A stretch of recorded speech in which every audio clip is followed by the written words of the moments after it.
the last question. Can we end homelessness, and how? We can absolutely end homelessness in Canada.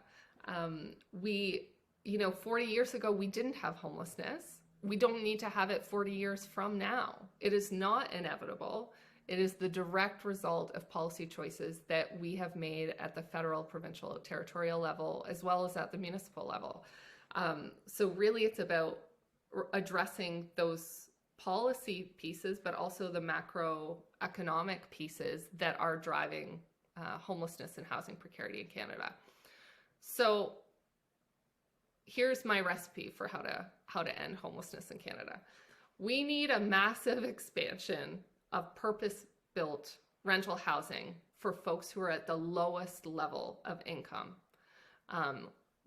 We do have affordable housing.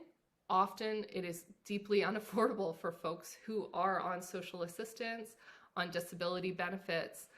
It's still out of reach. So when we design national programs or provincial programs or municipal programs, we need affordability to actually match the kind of income that folks have. And we need to be massively expanding that housing for folks. Second, we need to really be thinking about housing as a human right. We are in a new landscape here in Canada with respect to the federal legislation around the right to housing. We need to be thinking about all our urban planning, about bylaw, about parks and recreation, about child welfare, with the knowledge that we have an obligation to respect, protect, and fulfill the right to housing in Canada now.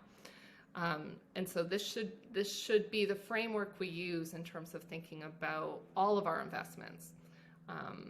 And related to this is certainly homelessness is in many cases directly related to poverty, and in some cases exclusively related to poverty.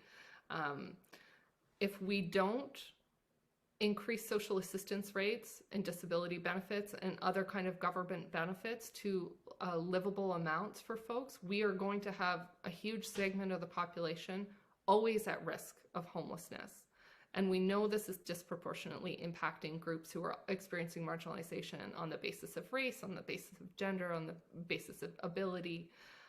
If we expect to be a leader in the world, if we, continue to suggest that we're a leader in terms of our response to inequality, it's enormously critical that we address the ways in which we are failing to give folks who are experiencing poverty the means to access adequate housing.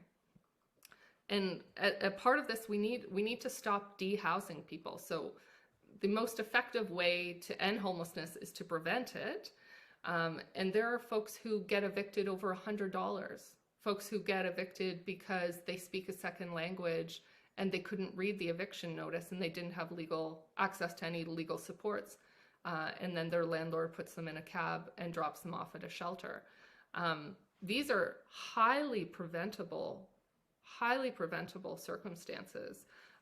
And we have a whole range of tools that are frankly not especially complicated to intervene to ensure that we stop dehousing people. So intervening at the point of eviction, catching earlier who's at risk of eviction, who's at risk of being dehoused, is really critical. And part of this, and very linked to it, is the financialization of housing. So what we have seen across Canada and around the world is the entry of big investors into housing as a means to produce wealth. So under human rights legislation and thinking housing is a social good, but what has happened in Canada and globally is housing's actually become a mechanism for profit generation for investors. So you have real estate investment trusts, for example, buying up huge swaths of property, using a range of tools to create the conditions for mass evictions and then raising the rents. In some cases, buying up properties and just leaving them vacant because the accumulation of wealth that they're able to get even from a vacant unit is highly profitable. And in Canada, we have not had strong legislation or policy responses to that at any level of government.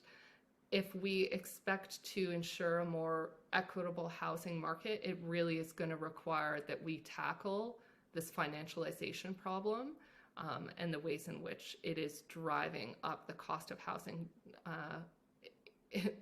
that we cannot keep up with. So even if we expanded homelessness programs tremendously, unless we're also looking at the financialization of housing, we're going to continue to see many people fall into homelessness. So we have to tackle that.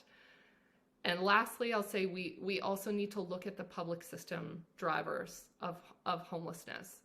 So many people leave various institutions, whether that's prison or rehab, without are kind of discharged without any plan for housing. Same from hospital, same from child welfare. So we have a discharge policy in many public systems that is just a pipeline into homelessness. We really should have a no discharge into homelessness policy across all of these public systems, with planning around discharge really early on for folks. So that might seem like a smaller policy intervention, but it's actually really huge. The ways in which public systems operate to create pathways into homelessness is a huge driver. So I would really say we got to tackle housing as a human right. We have to massively increase the availability of low-income housing. We need to tackle the eviction crisis, stop dehousing people, ensure they have access to the kind of legal supports they need to protect their rights, and curb this financialization of housing piece as we also tackle the public system piece.